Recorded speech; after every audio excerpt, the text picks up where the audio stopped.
Graça e paz, amém? Como é bom nós estarmos na presença do Senhor. Por gentileza, abra sua Bíblia na carta que o apóstolo Paulo escreveu aos Efésios, capítulo 3. Nós vamos ler do versículo 14 até o versículo de número 21. Efésios 3, 14 a 21. Você que está nos assistindo, que a boa mão do Senhor esteja sobre a sua vida, graça e paz, e vamos juntos participar do nosso culto de louvor e adoração a Deus. Enquanto você está lendo, está abrindo a sua Bíblia, quero falar de uma programação que teremos sexta-feira agora, essa próxima sexta-feira, às 19h30. Vai ser uma programação do nosso MIFAC, o Ministério da Família da nossa igreja, e o tema vai ser Celebrando a Família na Pandemia. Vai ser um tempo maravilhoso, coloque na sua agenda, nós vamos ter aí 1 hora de culto, celebrando ao Senhor pela família que Deus nos deu. Então, esse culto é para você assistir com toda a sua família, com seu esposo, com a sua esposa, com seus filhos, e nós vamos celebrar o Senhor e dar glórias a Deus pela família que Ele nos deu. Amém? Então, coloque aí na sua agenda. Efésios capítulo 3, a partir do versículo de número 14, diz assim a palavra do Senhor: Por esta causa me ponho de joelhos diante do Pai, de quem toma o nome toda a família, tanto no céu como sobre a terra, para que, segundo a riqueza da sua glória, vos conceda que sejais fortalecidos com poder, mediante o teu Espírito no homem interior, e assim habite Cristo no vosso coração, pela fé, estando-vos arraigados e alicerçados em amor, a fim de poderdes compreender com todos os santos qual é a largura, o comprimento e a altura e a profundidade, e conhecer o amor de Cristo, que excede todo entendimento, para que sejais tomados de toda a plenitude de Deus. Ora, aquele que é poderoso para fazer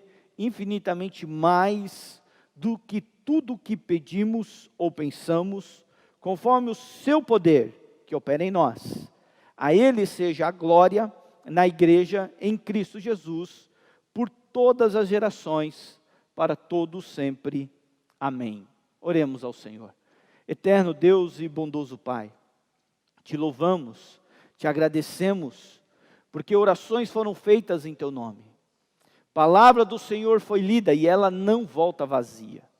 E na eternidade o Senhor já planejou que iria nos trazer aqui hoje para ouvirmos esta palavra, que nos confronta, mas nos conforta, nos consola, nos dá ânimo e nos encoraja. Ensina-nos, ó Deus, a cada dia sermos uma igreja vitoriosa.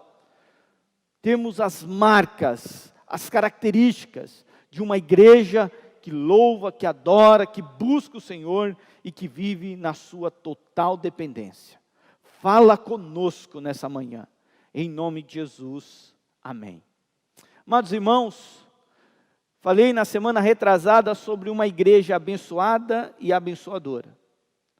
Semana passada falei sobre uma igreja saudável, e hoje eu quero falar sobre uma igreja vitoriosa.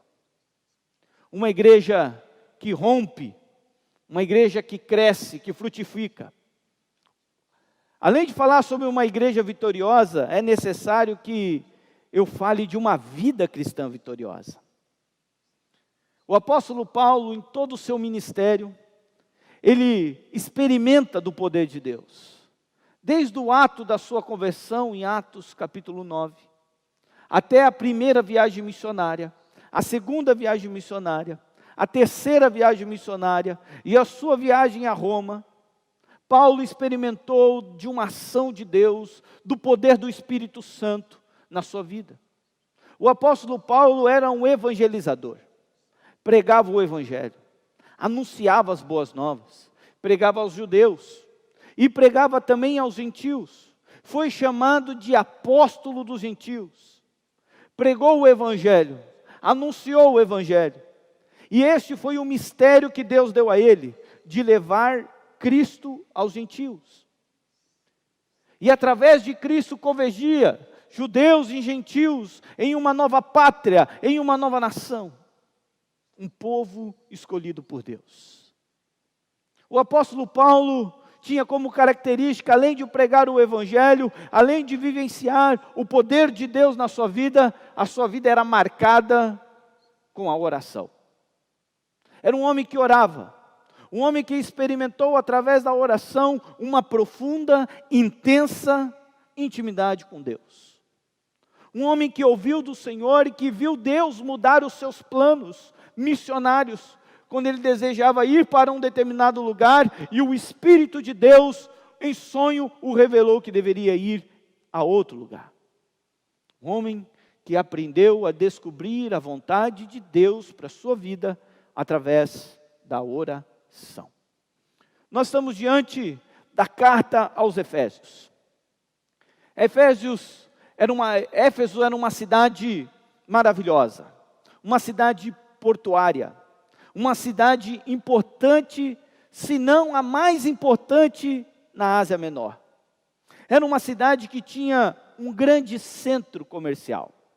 Então, uma cidade de extrema relevância para os dias do apóstolo Paulo. Ao lermos a história, nós vamos ver que essa cidade, ela ostentava grandes prédios. Havia nessa cidade ginásios de esportes, havia nessa cidade um teatro que comportava cerca de 25 mil pessoas. Havia também nessa cidade o Arco do Triunfo, construído no ano 3 antes de Cristo. Além disso, havia nessa cidade vários templos que saudavam os deuses de Roma e até alguns deuses egípcios.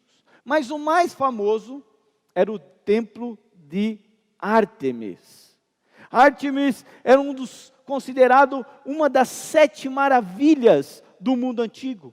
E era uma fonte significativa de renda. Nós podemos ver isso em Atos capítulo 19, do versículo 23 ao versículo 27. Então era uma cidade importante. E ela se torna importante também para a cristandade. Éfeso se torna um centro de extrema relevância para a fé cristã. Embora o apóstolo Paulo tenha escrito sua carta aos Efésios como uma carta mais ampla, mais circular, a igreja que estava em Éfeso era uma igreja proeminente, relevante, importante. Paulo escreve uma carta, João vai direcionar também em Apocalipse capítulo 2, palavras a esta igreja. Vários concílios da igreja após a morte dos apóstolos aconteceram na igreja de Éfeso. Isso mostra a sua relevância. Mas observe que a cidade de Éfeso, ela vai perder a sua proeminência.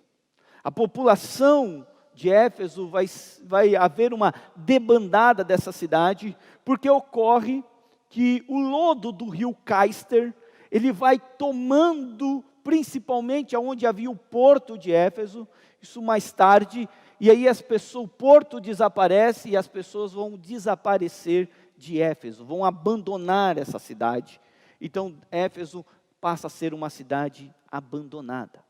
Na época do apóstolo Paulo, nós não sabemos ao certo qual era a população, o número de habitantes desta cidade, e nem desta igreja. Mas de fato a cidade era próspera e a igreja estava exatamente nessa cidade. Paulo havia passado ali 3 anos plantando essa igreja, semeando o evangelho, anunciando o reino, pregando as boas novas de Jesus. E a igreja, ela nasce permeada pela evangelização, pela oração, e ela é regada com o ensino dos apóstolos, e ela cresce, ela frutifica, ela floresce, e nós temos uma igreja proeminente. Quando o apóstolo Paulo está em Roma, aproximadamente no ano 59 a 60, ele escreve então esta carta aos Efésios. É considerada a carta da prisão, uma das epístolas da prisão. E Paulo demonstra o carinho que ele tem pelos Efésios, porque quando ele parte de Éfeso, ele chama os presbíteros, ele chora com os presbíteros, ele tem amor por essa igreja que foi plantada na sua 3ª viagem missionária. Essa carta aos Efésios é considerada por muitos teólogos como a rainha das epístolas. Era a carta mais amada, a epístola favorita de João Calvino. Ler aos Efésios é ler e molhar as páginas da nossa Bíblia com as lágrimas que descem dos nossos olhos. Essa carta é maravilhosa, essa carta é fantástica. John Stott, comentando a respeito dessa carta, ele diz que essa carta ela é tão cativante, e ela cativa os seus leitores porque ela tem 3 características fantásticas. A primeira, ele diz que Efésios é intercessão. Ele fala que, mais do que qualquer outra carta do Novo Testamento, a carta aos Efésios tem um caráter de oração. Prova disso é que o apóstolo Paulo ora 2 vezes, intercede 2 vezes pela igreja que estava em Éfeso, por aqueles irmãos, pelos cristãos dessa igreja vitoriosa. Então é uma carta de intercessão. A segunda característica que mostra que essa carta é tão cativante é que Efésios é proclamação. Efésios não é apologética, não é uma carta polêmica. Pelo contrário, ela está repleta de afirmações categóricas acerca de Deus, acerca do Filho, do Cristo e do Espírito Santo. Essa carta, ela deixa brilhar, ela ressalta, pula aos nossos olhos o amor de Cristo, a eleição, a predestinação, salta aos nossos olhos a morte, a ressurreição de Cristo, e a obra do Espírito Santo em nós, nas nossas vidas. Terceiro lugar, Efésios é evangelização. Essa carta é evangelística, porque ela fala, nos primeiros capítulos, capítulo 1 e 2, da obra, do propósito da salvação. Ela vai falar no capítulo 3 e 4, da obra permanente de Deus na igreja e através da igreja. E ela também fala que somos, como cristãos, servos de Deus, embaixadores do reino do Senhor. Então essa carta era uma carta de intercessão, de proclamação e de evangelização. Essa carta, quando nós podemos ver no capítulo 1, versículo de número 1, foi escrita pelo apóstolo Paulo. E mais uma vez ele diz, Paulo, apóstolo de Cristo Jesus, por vontade de Deus. Aquele que foi enviado, não por sua vontade, mas pela vontade do soberano, do eterno, do todo-poderoso. E ele fala para quem ele está escrevendo. Ele está escrevendo aos santos, aqueles que foram separados das trevas para a maravilhosa luz, aqueles que agora vivem um reino de Deus, aqueles que estão debaixo dos princípios eternos do Senhor. É para esses que Paulo está escrevendo. E Paulo diz que além de ser santos, eles são fiéis. A fé deles é genuína, é verdadeira, é uma fé perseverante. A despeito das lutas e das provações, eles creem no Cristo verdadeiro. Aos fiéis, em Cristo. Observe que a expressão em Cristo vai aparecer muito nessa carta.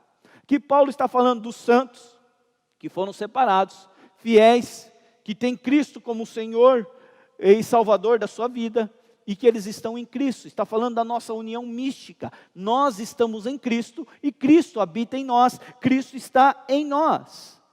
Esses que são santos, fiéis em Cristo, estão na região de Éfeso, vivem em Éfeso. Então Paulo está escrevendo a esses crentes. E pela iluminação e pela inspiração do Espírito Santo, essa carta também é escrita para a minha vida e para a sua vida. Agora observe, se fôssemos dividir essa carta, nós podemos dividir ela em algumas partes. A primeira, do capítulo 1, versículo de número 3, até o capítulo 2, versículo de número 10, Paulo aqui fala da nova vida que Deus nos deu em Cristo. Ele vai dizer das bênçãos que nós recebemos por sermos reconciliados com Cristo. Ele vai falar das bênçãos do Pai, das bênçãos que o Filho nos deu e a bênção do Espírito Santo. Do capítulo 2, versículo de número 11, até o capítulo 3, versículo de número 21, Paulo agora fala da nova sociedade que Deus criou mediante a Cristo. Agora, essa igreja que foi salva por Cristo, ela é uma nova sociedade, ela tem novos princípios que regem a sua vida.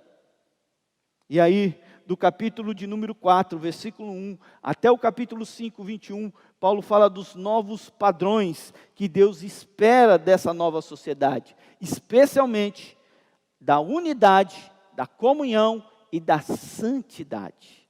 Paulo vai falar muito no capítulo de número 4 a respeito da santidade. Ele vai falar que nós somos chamados para o ministério, ele vai exortar a igreja a respeito da santidade. E do capítulo 5, do versículo de número 22, até o final da carta, o capítulo 6, versículo 24, Paulo, ele fala dos novos relacionamentos para os quais Deus nos trouxe, a saber, a harmonia no lar e também a nossa guerra espiritual contra Satanás. Por isso que ele vai falar da armadura de Deus. Mas essa carta que foi escrita lá atrás, ela é muito contemporânea. Ela fala ao meu coração, ela fala ao seu coração. Ela é contemporânea porque essa carta, ela fala de unidade, ela fala da comunhão, nesse tempo que nós estamos vivendo de afastamento. Nesse tempo em que a comunhão parece ser apenas virtualmente.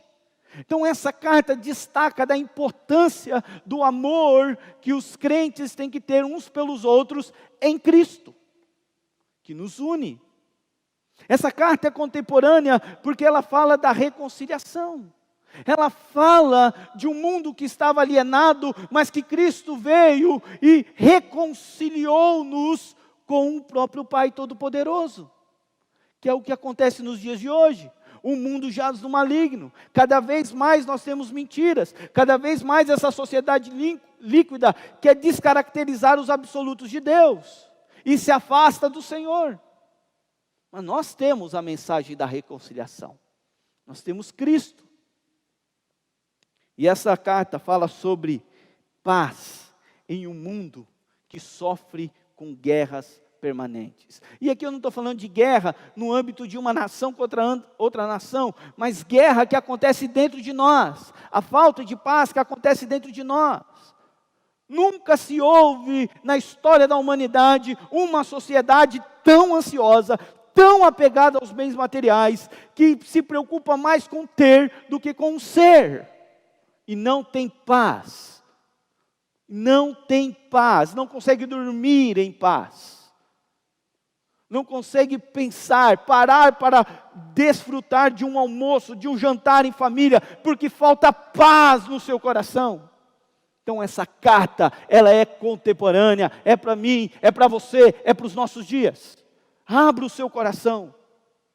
Então o apóstolo Paulo, agora chega no capítulo de número 3, e ele faz uma oração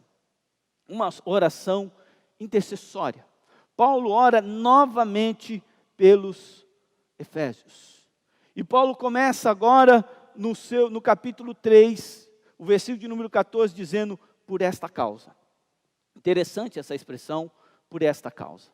Paulo já havia orado pelos Efésios, no capítulo 2, no capítulo 1, versículo de número 15, a primeira oração de Paulo pelos Efésios. E Paulo ora por esses irmãos, para que eles tenham espírito de sabedoria, para que eles tenham pleno conhecimento. E aí Paulo faz uma lista, pedindo para que o Senhor os ilumine. Mas agora Paulo vai dizer, por esta causa, que causa é essa?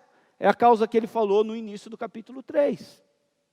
É a vocação dos gentios. É um mistério que Deus deu ao Paulo, de pregar o evangelho àqueles que não eram judeus.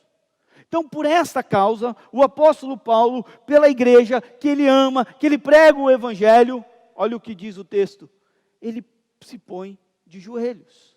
Paulo aqui está falando da obra de reconciliação dos gentios. Essa é a base. A base de oração do apóstolo Paulo é o conhecimento que ele tem de Deus. Ele recebeu de Deus esse conhecimento que ele tem que pregar o evangelho aos gentios. E ele prega o evangelho aos gentios. E agora ele se põe de joelhos. Detalhe, o judeu, como era Paulo, membro do Sinédrio, que perseguia a igreja, não se colocava de joelhos para orar. Nenhum judeu se colocava de joelhos para orar, a não ser em causas específicas. E essa é uma causa muito específica para o apóstolo Paulo. E da prisão ele escreve essa carta dizendo: eu me ponho de joelhos, mesmo preso, mesmo sem a minha liberdade, eu me coloco de joelhos na presença de Deus, o qual eu tenho toda a liberdade. Esdras se colocou de joelhos quando ele vai clamar pelo perdão, confessando o pecado seu e de todo o povo de Israel.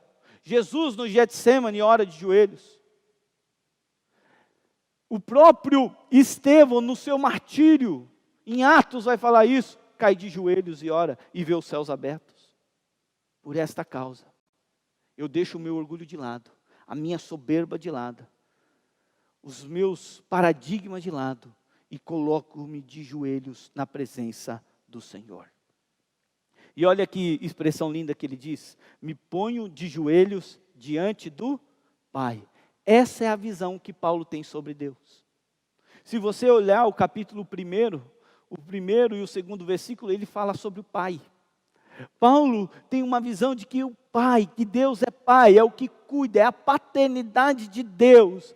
É Deus cuidando dele como um pai que cuida do seu filho. Por isso que ele não fala que me ponho de joelhos diante de Deus, mas é íntimo, é diante do Pai. Eu sou filho e me coloco de joelhos diante do Pai, de quem toma o nome toda a família. A palavra que aparece aí para família no grego é pátria. Paulo está falando da igreja militante, a igreja dos seus dias, mas ele também está falando da igreja triunfante, todos os cristãos reunidos. Ele fala tanto no céu como sobre a terra, porque hoje nós estamos militando aqui como igreja, mas um dia nós seremos uma igreja triunfante, estaremos na glória com o Senhor, louvado seja Deus. E aí Paulo continua, para que ele se põe de joelhos, ele ora pela igreja militante, pela igreja triunfante, para que, segundo a riqueza da sua glória, essa expressão, ela é fascinante. Aqui ele está falando que o Pai, o Deus Todo-Poderoso, é aquele que tem recursos ilimitados para a sua igreja. Quando oramos a Deus, nós estamos falando com um Pai que tem todos os recursos para resolver qualquer tipo de problema que possa acontecer na nossa vida. E nós não percebemos isso. Nós deixamos a oração para a última coisa na nossa lista de prioridades. Aquele que tem todos os recursos, o ser que é eterno, maravilhoso, que pode mudar todas as coisas da nossa vida, nós deixamos para buscar Ele por último, ou nem buscamos. Mas Paulo está dizendo aqui, para que segundo a riqueza da sua glória, o Senhor que tem todas as riquezas, os recursos ilimitados. Por isso que a igreja, ela precisa entender que o seu recurso vem de Deus. Porque quando nós entendemos que é Deus que nos dá tudo, nós entendemos que Deus dá a nós recursos ilimitados. Louvado seja o Senhor por isso.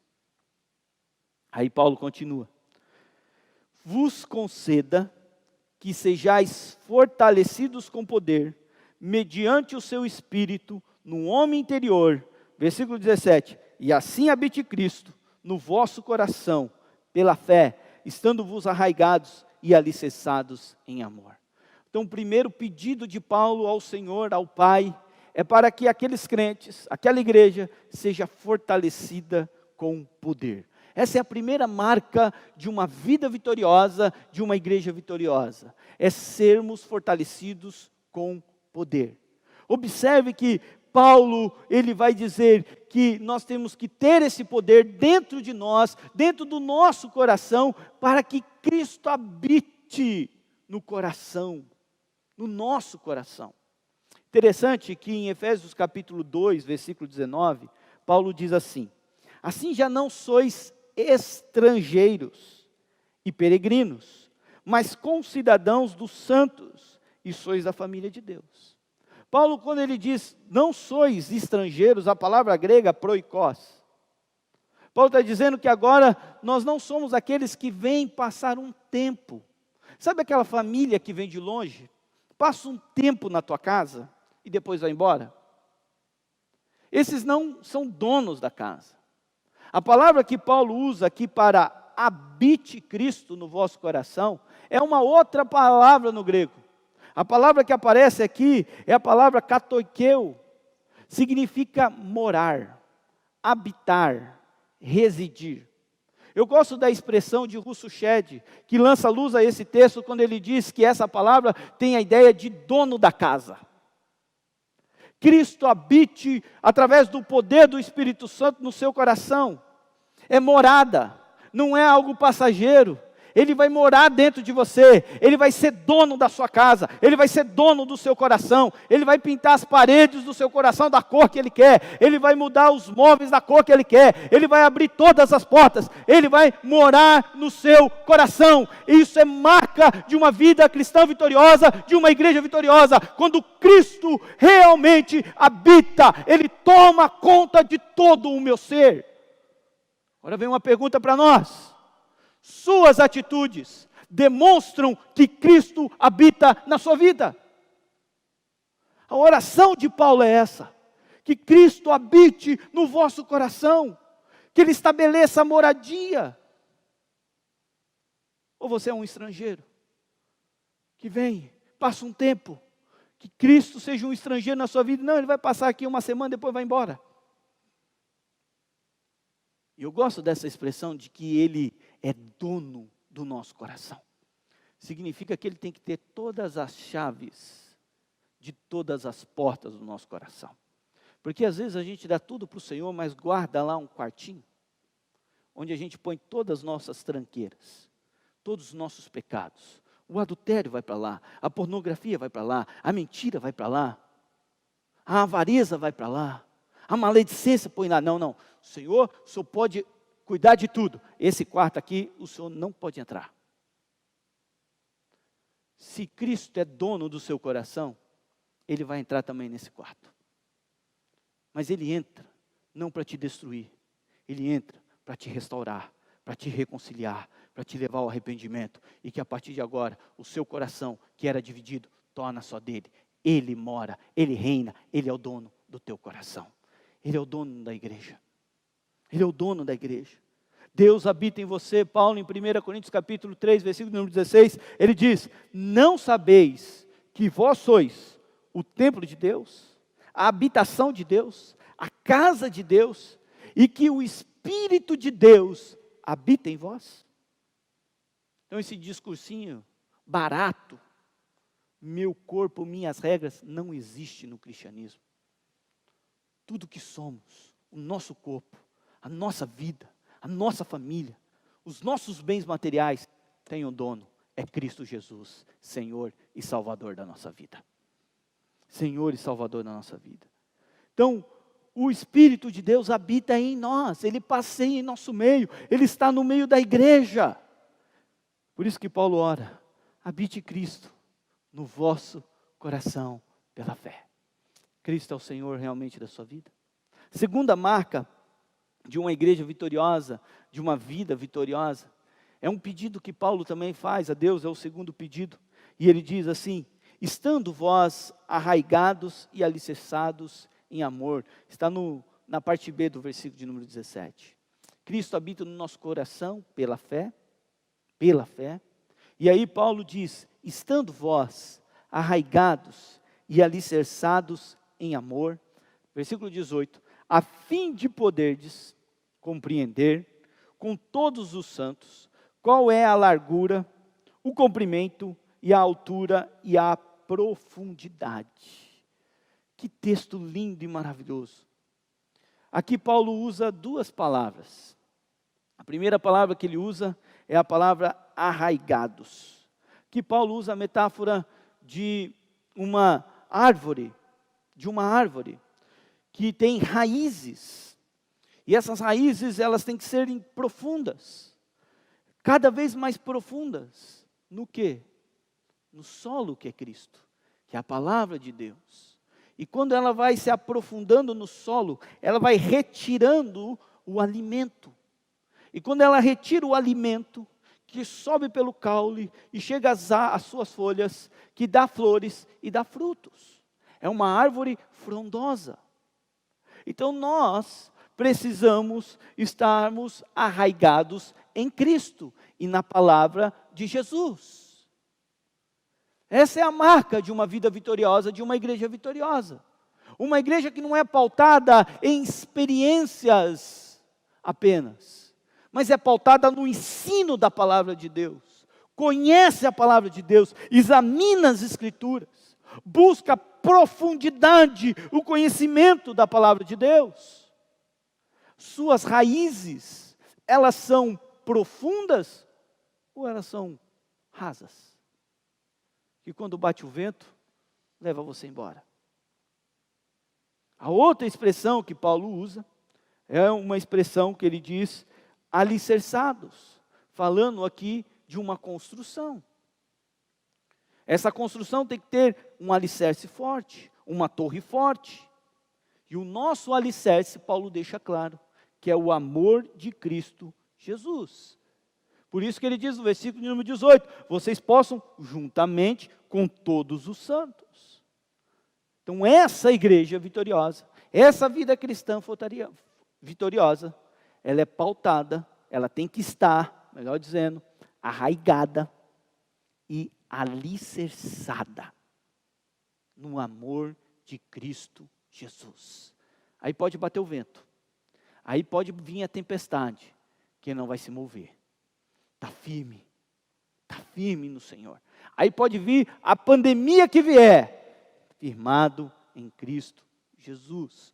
Pode vir as dificuldades que vier, não deixa de ser dizimista, não deixa de ser ofertante, não deixa de ser um crente fervoroso na oração, não desanima, porque está alicerçado e arraigado em amor, Essa é a segunda marca. Vai um pouquinho mais rápido.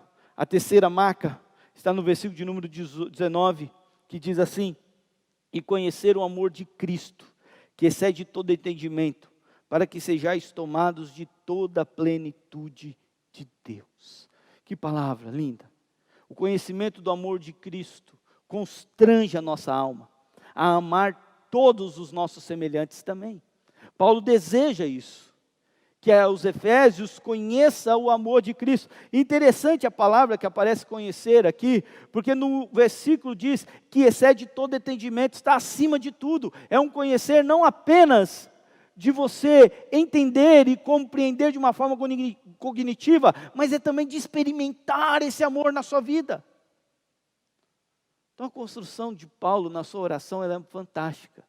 Ele pede poder, pede para que Cristo habite no coração da igreja. Aí ele diz, estejam firmados, arraigados, alicerçados nesse amor. Conheçam esse amor, vivam esse amor entre vocês.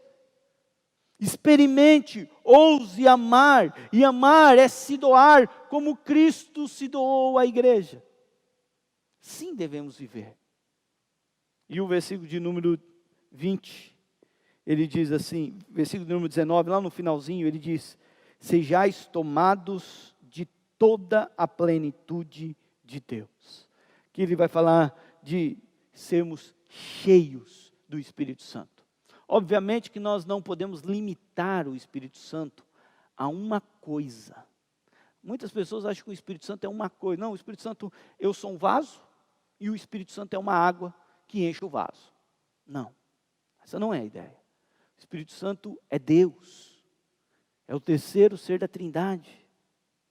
Ele é pessoal, ele se relaciona conosco. Ele é onipotente, onipresente, onisciente, como Pai e como Filho.